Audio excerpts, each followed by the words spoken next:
Perfect.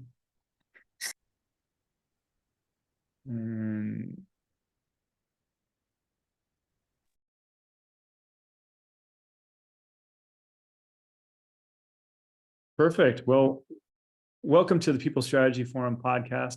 So we're a show that guides leaders on how to elevate the workforce overall. And we believe that people are at the heart of successful organizations, and the team members' well-being, rewards, and career development are essential to a happy and healthy and highly productive workforce.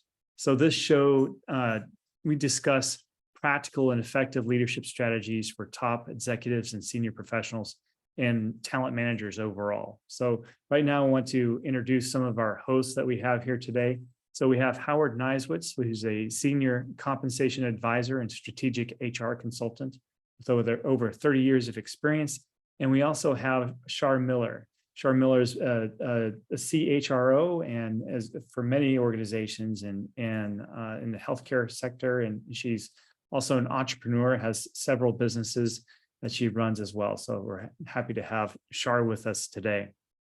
We have a special guest that I'd like to introduce to you. Today, we're thrilled to delve into the world of pay equity and the transformative power of data-driven job analysis. And so we're speaking with Lisanne Metz. She's the COO of Gradar, and she's the driving force of keeping the train on the wheels there. So from anywhere from Dusseldorf to London, Lisanne's experience in job grading and compensation management has resonated across the globe with many companies and that she influences. So, and one of the things we're going to be talking about today is around the gender pay gaps and how that impacts reward strategy. And so Lisanne is a beacon for women in leadership. So Lisanne, as a recent graduate from the EU's program on women leadership in 2003, and she's a testament to that initiative across the EU. So I'm glad to have her here to talk on that. So let's embark on this journey and harness the insights that Lisanne here is going to take us through on gender pay inequality. Well, perfect, Lisanne. If you could just start. I mean, I know there's a lot of people out there that don't know you, and so it'd be wonderful for you just to tell us a little bit about yourself. I mean, how did you get into the position you are right now with Gradar and how you impact organizations across the globe? I'm really happy to. So my background story is that I started also in a global company as an HR generalist and HR business partner. So in that role, I was like consulting the leaders of the company, okay, about all aspects in HR. So about HR development topic, HR administration, and so on. At this global company, the topic of job grading and evaluation that came up then. And there was no one to take care about that. So I was there and I was like, okay, sounds interesting. And that's how I became, like, at this company, also the global head of compensation and benefits, because I was developing their job description, I did job evaluation, and I did compensation structures there. I did this with the tool Gradar. This is how I came up with Gradar as well. And I also met Philip there, who will be also next on the People Strategy Forum, I think in about 3 to 4 weeks. And I did really fall in love with the tool because for me, it was easy to use. And it was also really having a digital solution for job evaluation and so on. So after like 2 to 3 years, Philip and I was like, okay, we are working quite well together. I did love the mission of the company, and I'm really standing also for the mission to enable HR to have like fair and transparent compensation structure and to pay their people fairly. So that's why I joined 2 years ago the company as a managing director and CEO. At Gradar right now, so coming back to what I'm doing right now today, I'm responsible for the sales department. So I'm doing product demos for customers, but I'm also responsible for training of customers. And I'm also implementing the software still at customers, because this is also really, really important for me to really always understand the current requirements. So what are the topics which are really relevant for our customers right now. And what are you seeing are the top concerns across European companies at this moment? Right now, so since I would say since beginning of the year, the concerns did shift a bit because the EU has been doing a directive which requires a job evaluation for gender pay gap analysis. So this is one thing which is right now concerning the companies quite a lot, of course, because this is required. Countries do have now 2 years to implement the law into their national law as well.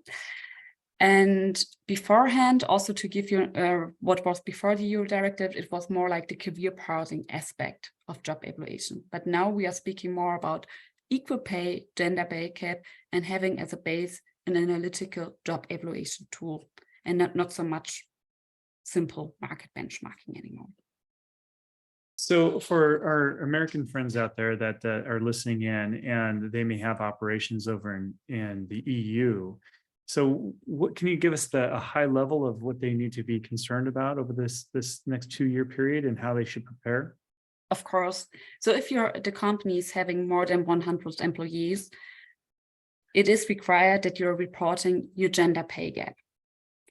And if the gender pay gap, and we are speaking just about the unadjusted right now, which doesn't require any job evaluation, but if this is over 5%, which is honestly speaking, I have been already into 300 companies, it's always more than 5%. It is an analytical job evaluation which is required.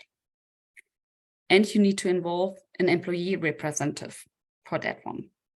So if you are faster than that, you can already prepare for that one so that you can already prove that you are below 5% if you are speaking about the adjusted gender pay gap, taking into account the relative values of jobs and position.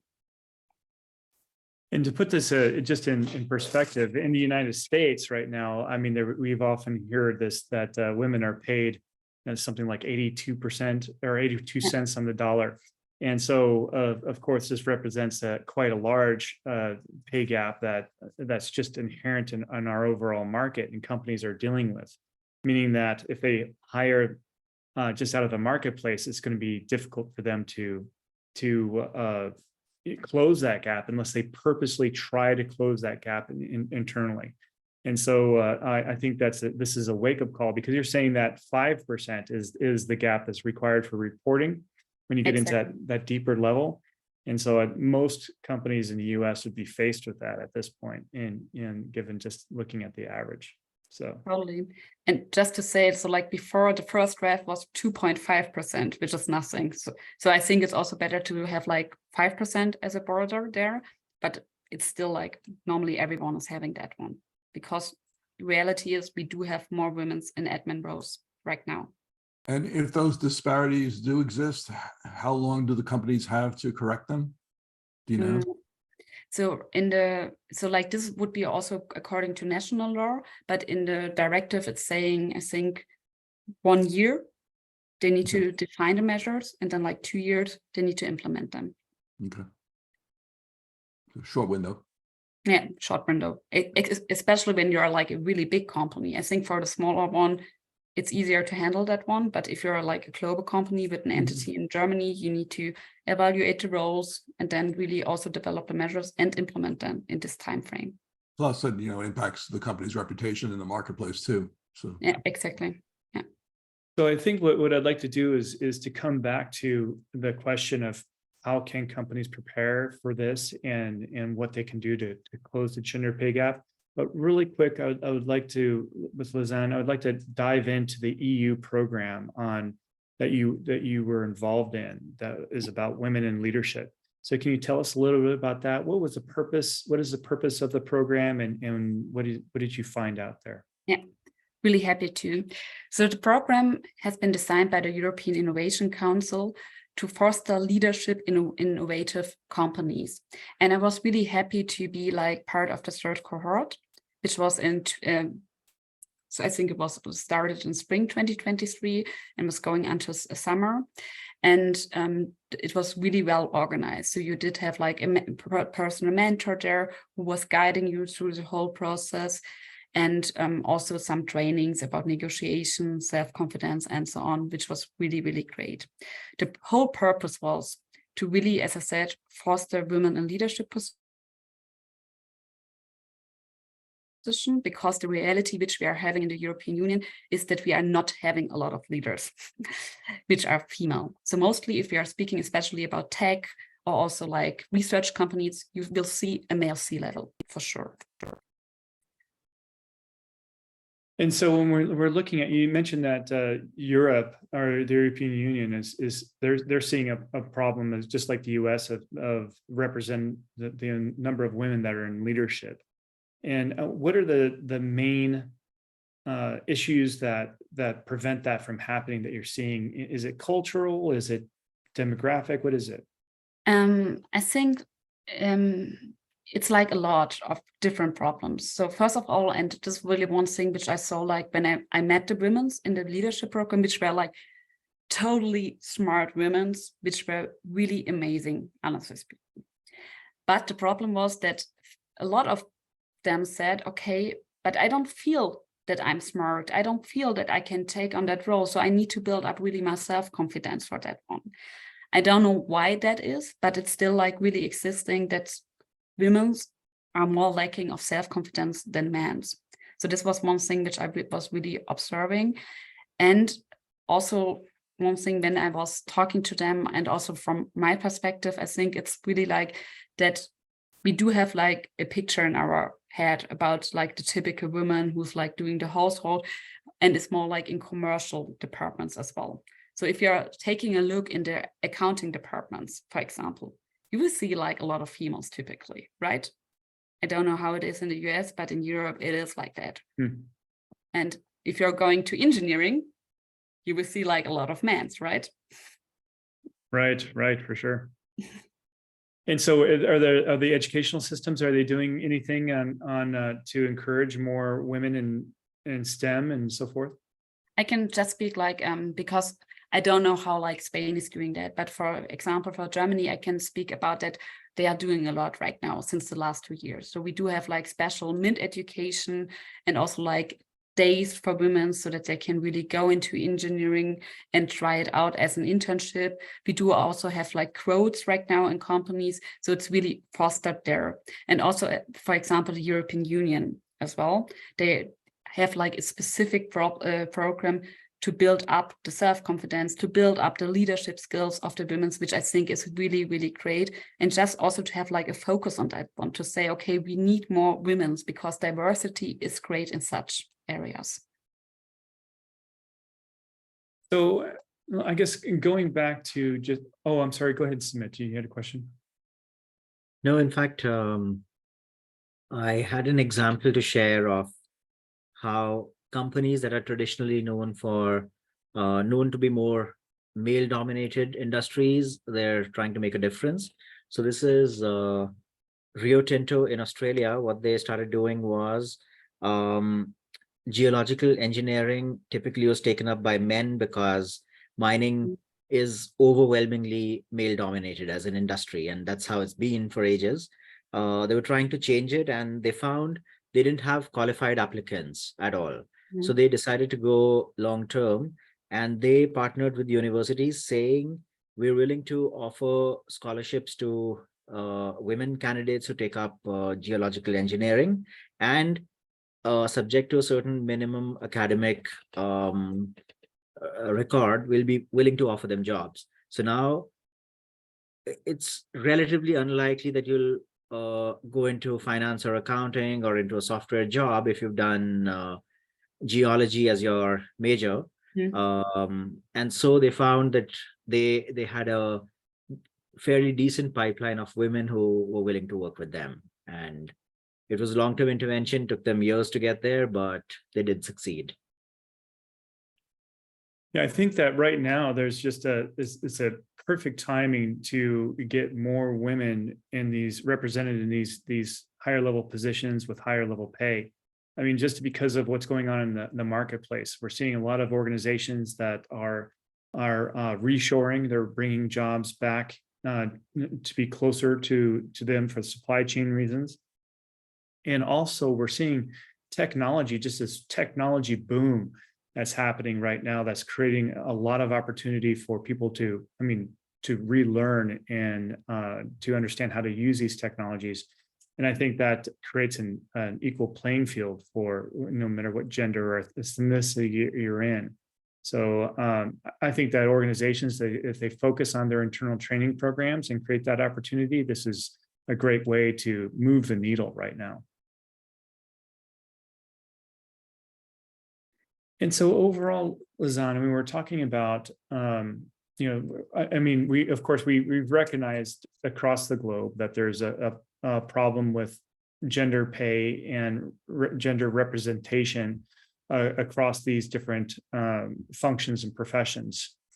But now the EU is faced with regulation that's coming up in the next few years. So what do companies need to do in the next to prepare in the next few years for that? Yeah, and I think you said preparation, and I think this is really key, because it's not like that we can do it like that and we can report everything which is needed by the European Union. And the first step for getting ready is to have like an analytical job evaluation. And I'm really saying analytical here, because if you're just doing simple benchmarking, career pathing, this is not enough, because an analytical approach is needed here. This is so let's just pause there really quick and just explain to our listeners right now, what is job evaluation? Perfect. So like when you are evaluating, sorry for that one, a job, you determine the relative value of the job in the organization. And you are doing this based on objective factors like professional knowledge, what kind of experience is needed by the position, or what kind of tasks are solved by the position. Just as an example here. So we are not speaking about the employees in the first place, we are speaking about the positions. And we are to have like a really fair and transparent analysis, we need to determine first of all, what is the relative value of the position. Okay, and then right now, when we're just thinking about, when people are out there, they're going, okay, so job evaluation is about understanding our positions and understanding how they should be valued in the organization based on certain factors, whether it's education or how they communicate or their responsibility, how many direct reports, different things like this, which we call compensable factors. But there's different types of methodologies to make this happen, right? And I think that's what's confusing for a lot of organizations out there, because in the United States, and particularly in North America, there's what's known as the classification method. And this is brought on by a lot of surveys, and it's simply, slotting jobs or arranging jobs from high to low and putting them in categories, which sounds like it's a fine way about going about things. But unfortunately, it's often inherent with bias, right? It's because managers are slotting these jobs based on a description or so forth.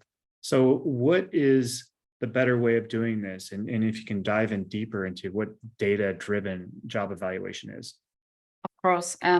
Of course, the better way is to do the analytical approach, because here I'm taking a look at the individual role in the organization.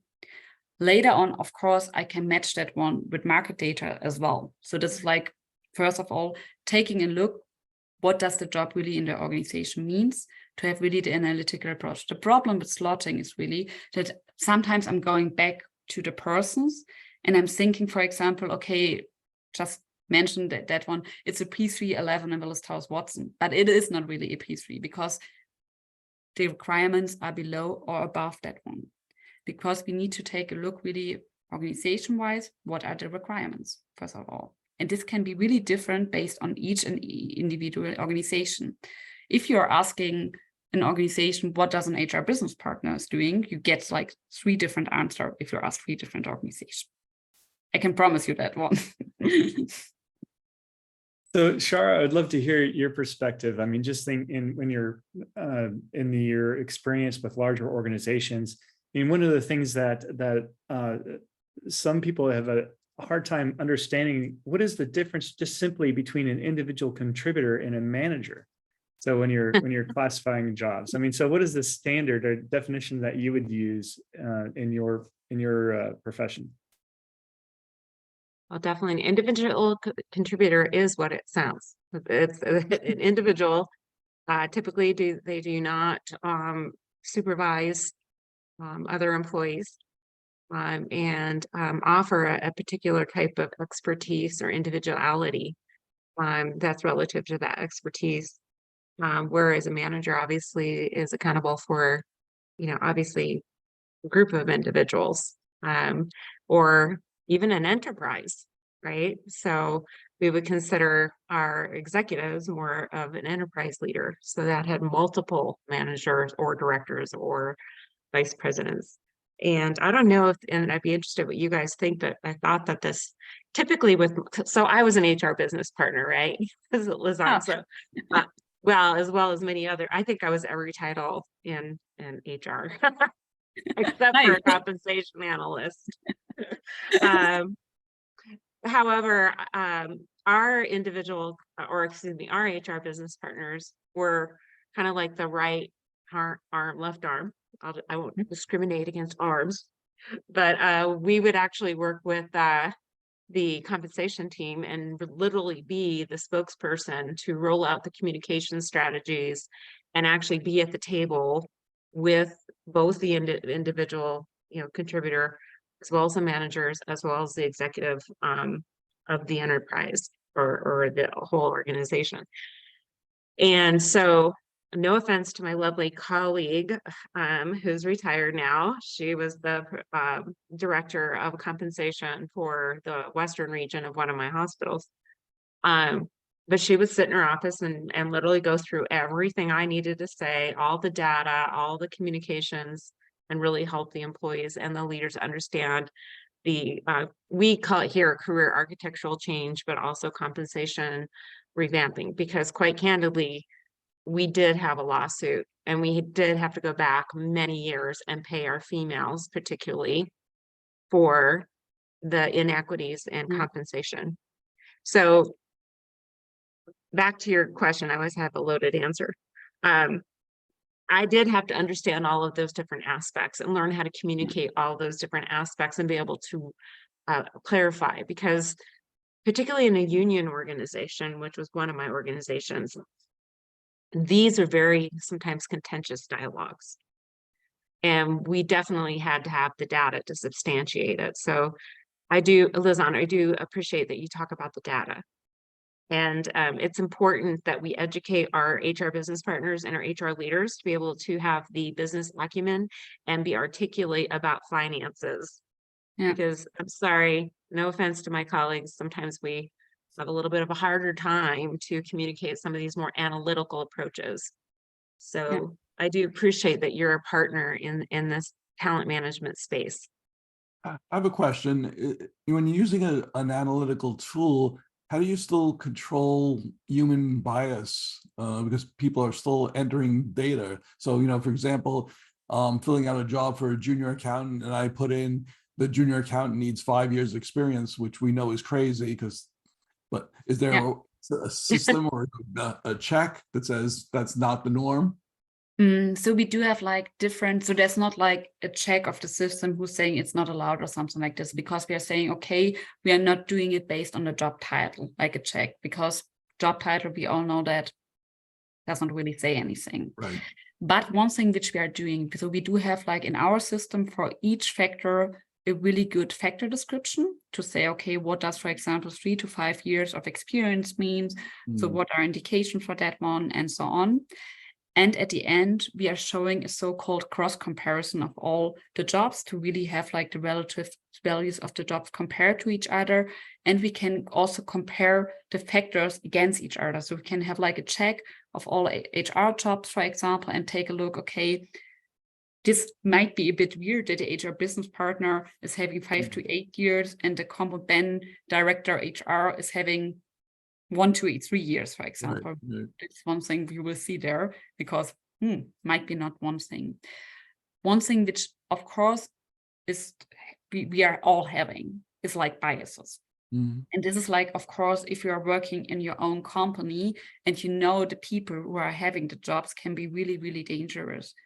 One thing, how we are also educating customers is making them aware of the biases. So that we are saying, okay, you have like maybe a bad experience with the person. So you will have like the tendency to rate the job position as well a bit lower. Mhm. You all know that, of course, if you are speaking about that one, that you might be having at one time a bad experience with one person, which is quite normal in companies, or that you are having also some bias like tendency to middle and so on. So these are like the key. Good. I think that's a great question, Howard, because definitely biases were occurring. And as I spoke to the HR business partner before, I commonly say our role kind of sees the underbelly, I guess you could call it. Hate to say it that way, like a farm animal. But we could see the real results that were happening with that leader, but because they managed up well and were able to articulate well to the senior executive leadership, there was a tremendous amount of bias about why this leader deserved a higher pay or compensation, total compensation package than another manager, for example, that was just shooting it out of the park. I mean, service excellence scores or productivity scores or patient outcomes. I'm talking life and death things. Yeah. And it would just infuriate me because we would, you know, I have to be the neutral party, right? So I'm supposed to facilitate these dialogues, particularly around succession management, you know, compensation practices, and be able to assure that these leaders are being paid appropriately with the partnership of the compensation department. But I had to sometimes, and people always say this about me, that I had to speak the truth. And so every time I came to those manager meetings, talking about Howard's point of bias, those executive meetings, I literally had to bring documentation. I know that sounds crazy, but we are a business partner, right?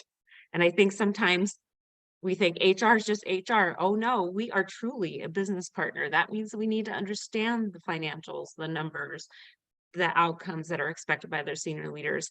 And we need to articulate that when we're having these talent management discussions to minimize the bias overall. Is that what you also were seeing in your, because like you said, each HR business partner, HR department is different. So you can't really say we all do things in you know, a concrete way. What are your thoughts on that?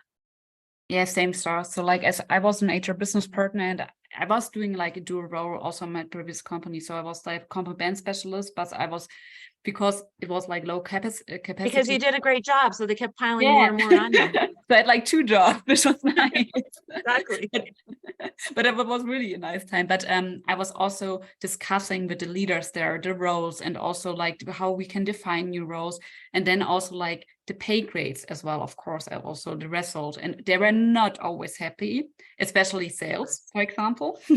But I was always saying to myself, okay, my job is not to make everyone happy. My job is really to consult the people and really to establish a fairness into the company.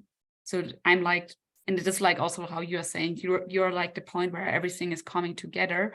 And this is really your job then to be fair and to really establish a fair structure, and also for the job evaluation, and don't speak about the people, but the positions, because people were asking, can we do a new position because the pay grade is so high and the person is doing a bad job? And I was like, no, we cannot do that because he's doing the position, but he's not good at it.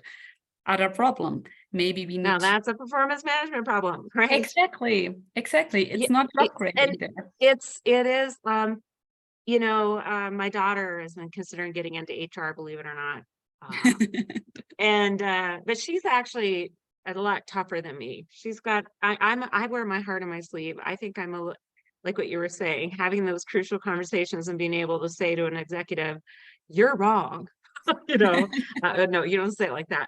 But you have to articulate and say, these are the reasons why this compensation structure is what it is. And this, you know, that type of thing, and be able to I mean, essentially, you have to speak as a business leader and be able to have conviction and credibility and the ability to communicate and have very, very, very smart people think Yeah. you're credible and believe in what you're saying and have the data to substantiate it. So, you know, walking into those meetings where it took homework. Yeah. And I would suggest to a good HR leader, do your homework before you go into those meetings and be able to have a good partnership with your compensation or your heads of payroll or whatever the title is for that company that manages the compensation and job descriptions. Right. Because if your HR function and your compensation don't mesh, then each of us are going to be speaking two different languages, and we are going to confuse our clients and our leaders, and then also add to our employees independent you know, contributors becoming very disgruntled in the end. That's right. Yeah. So thanks for bringing that up, Shar. I mean, I mean, we were talking about bias and how to remove bias. And I think that HR business partners definitely have a big role when it comes to that. And so I know that there's, I mean, and my organization does thousands upon thousands of job evaluations each year. And so and one of the models that we use, because there's a lot of different ways you can go about this, but when we're really concerned about making sure that bias is removed, the first thing is when we're reviewing a job or talking about a job, we identify who is the top subject matter expert in that position, you know, and it's often the manager or a senior level person that has visibility into that job.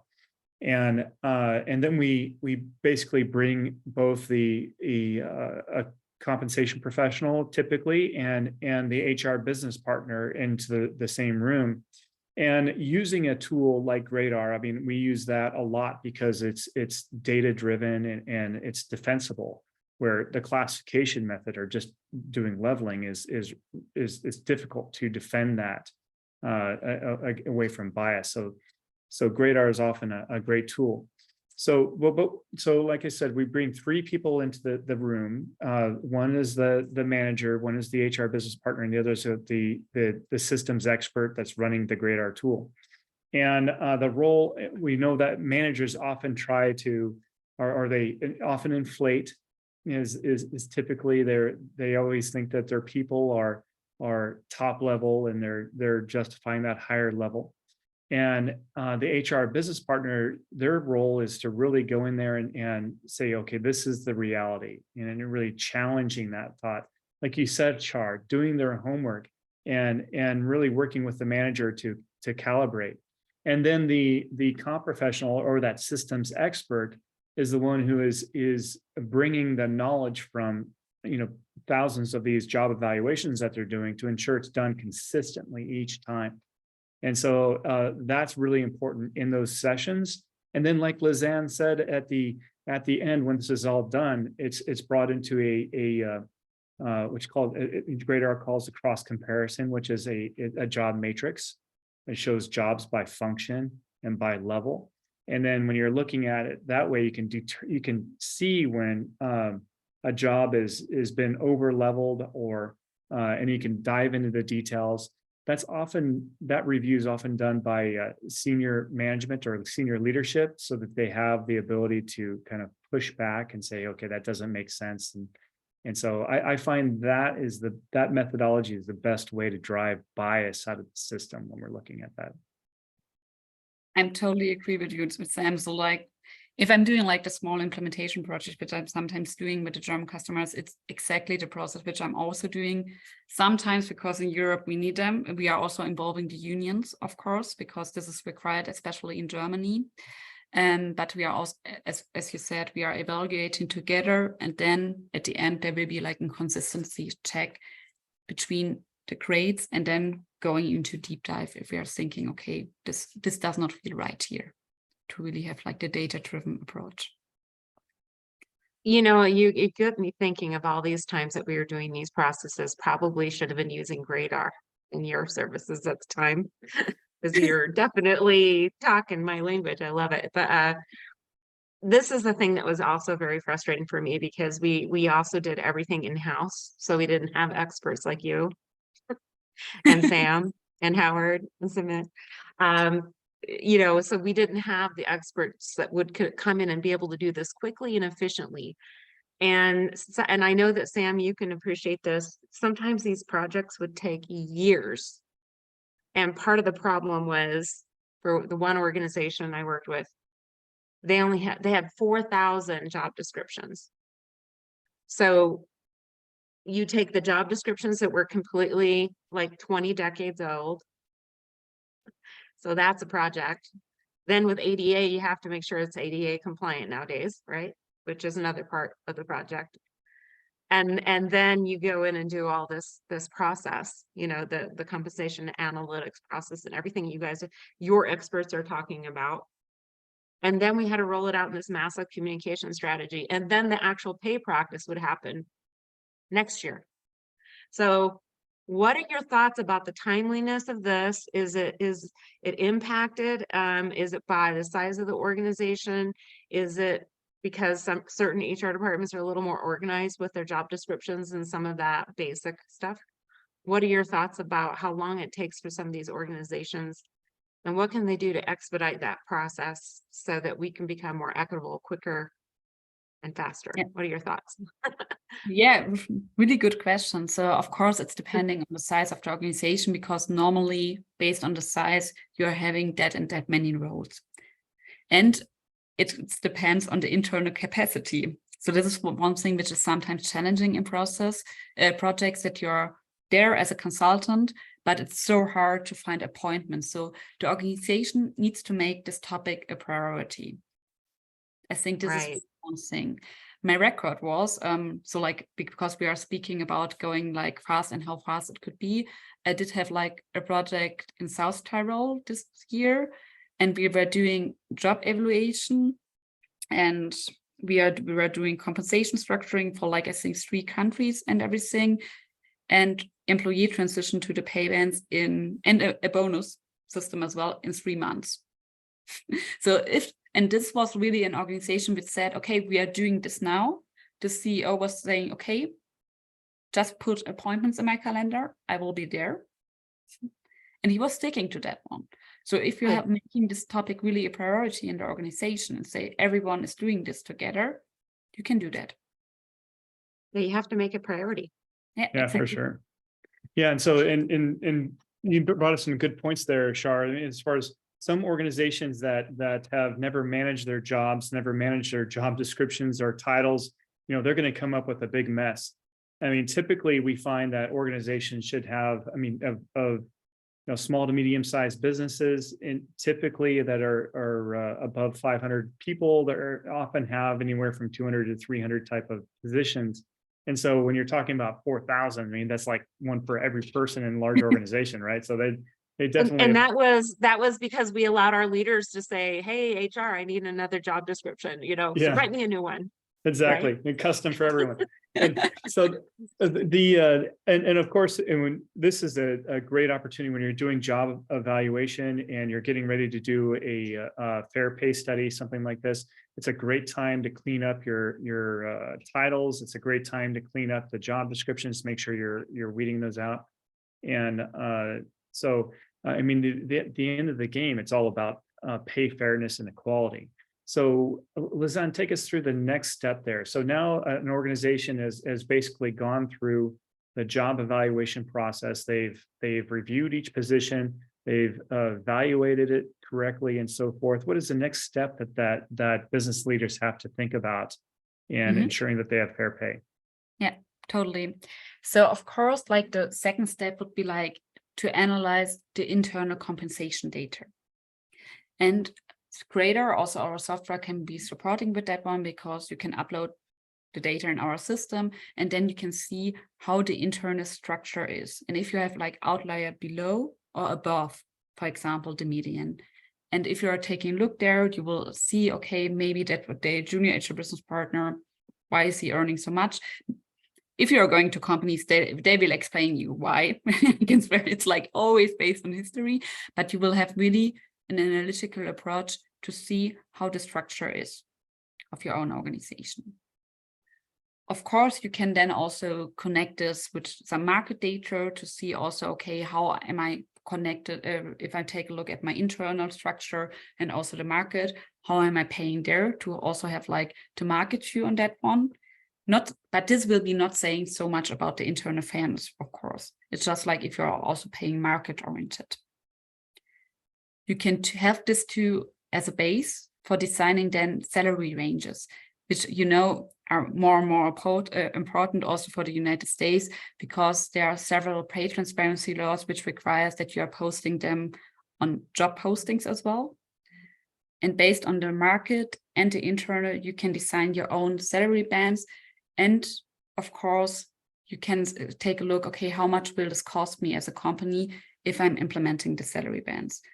Why are you doing that? Because these are your instrument for achieving equal pay. You can say, okay, I'm running a gender pay gap analysis, and I will also come to this in one sec.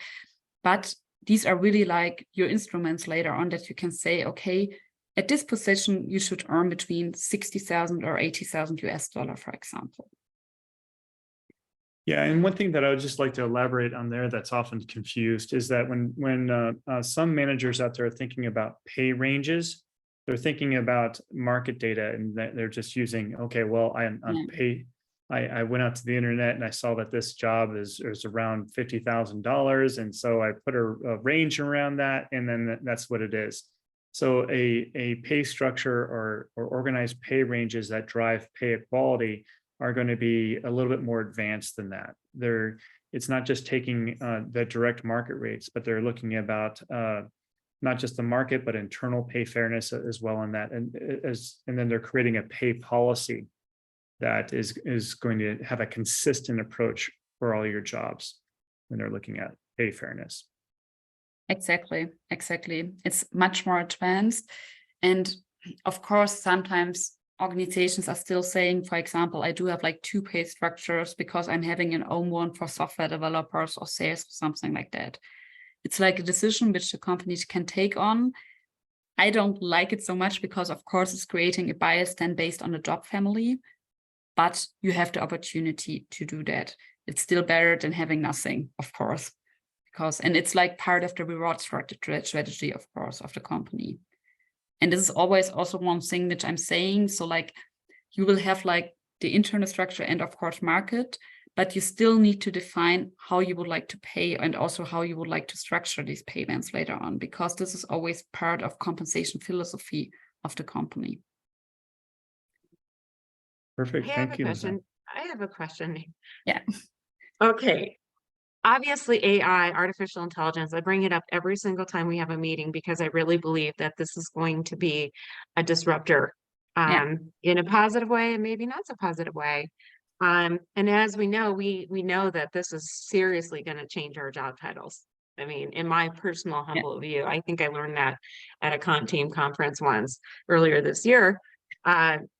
But, imagine how fast we have to change these job descriptions and how fast we have to modify the pay structure, because the jobs are going to be, almost daily or monthly are going to be changing. It's not like the olden days where, this job's been around for 25 years and this is the title, right? Today, those job titles are going to shift drastically, as well as the competencies, the capabilities, and with the new technology. And people have to be architecturally technology savvy. I can't even get the right word. But so what do you do to move as quickly as that? Because that is going to happen every week. A job is going to get changed.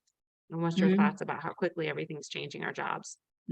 Totally with you on that one. So I think also AI will be changed, and it's already changing the nature of job which we are doing right now. Yes, so like, it is. So also my job, honestly speaking. So like I'm using ChatGPT daily. Love it.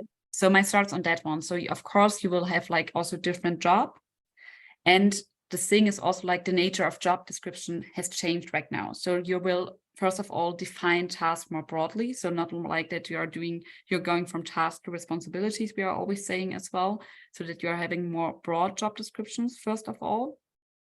And then, of course, a system quite helps you. So if you are doing like job evaluations, just in Excel, and you always need to put like a new one, and it's quite tiring. But if you have like a system and you can use like a position, another position as a base, duplicate the job grading and just edit it, it's just like 1 minute or something like this for you. And I think this is also what is also different from us from other vendors, honestly, because like the others are still running around with Excel files mostly, and we are having like a digital solution where we can also see like histories of gradings and so on in there. We do have also artificial intelligence in our product, but on other sides. So for example, our market benchmarkings with survey vendors is based on artificial intelligence, or also we are generating job descriptions. So coming to the topic back again, also based on artificial intelligence. So what I'm hearing is, even though we're moving faster at the speed of light, and we used to move at the speed of sound, that we now are looking to our technology that is going to help us be quicker, utilizing the technology to do this data analysis. So it's kind of the chicken and the egg, right? Is that what I'm saying? It's exactly what you heard. Yeah, exactly. Fascinating. Sumit, did you have a question before I go? Oh, why don't you go ahead? I just had a brief comment. So the U.S. organizations are definitely trailing with regard to what's being done in throughout Europe. So what advice would you give to U.S. companies based on your observations of what's happened in Europe? How do they get ahead of the game before they get into trouble? Yeah. And it's like basically what I said at the beginning: start with a job evaluation now, starting your jobs, start taking a look at your job description and job titles now, so that you can build up a good job architecture to be prepared. This will also help you with your market benchmarking, because I know that Americans love market benchmarking and market data, because you will have like an automatic translation of the job grades into market survey codes. This will help you for that one. So you will be saving time, of course, but it will also help you with getting the right job architecture to have really like the adjusted gender pay gap analysis, equal pay analysis, and so on. And really define a good reward strategy. Great. Thank you. Yep, you're welcome.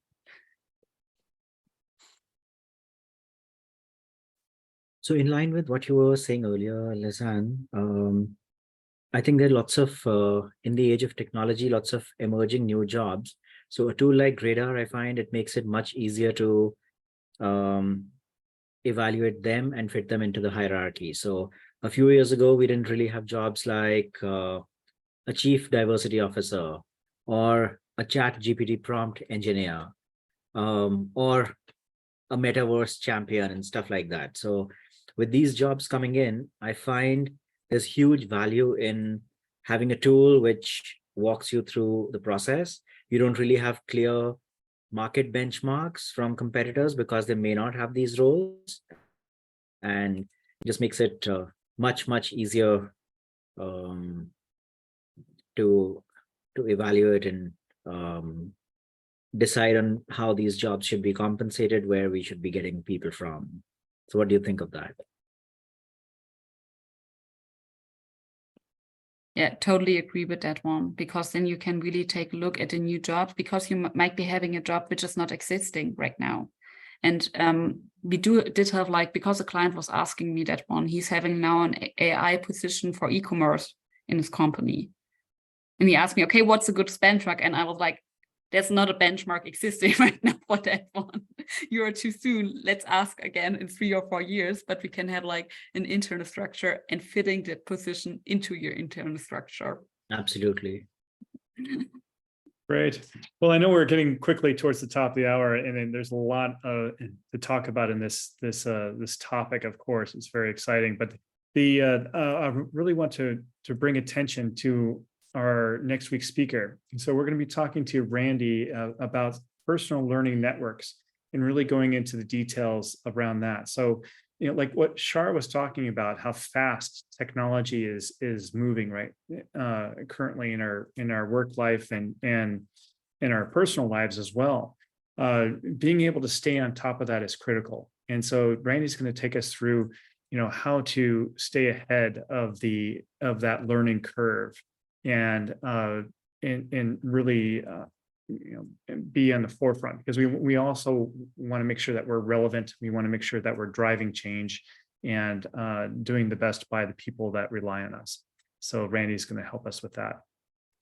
All right. So back to you, Lisanne. I mean, I know we're here at the top of the hour. What do you want people to take away from this conversation?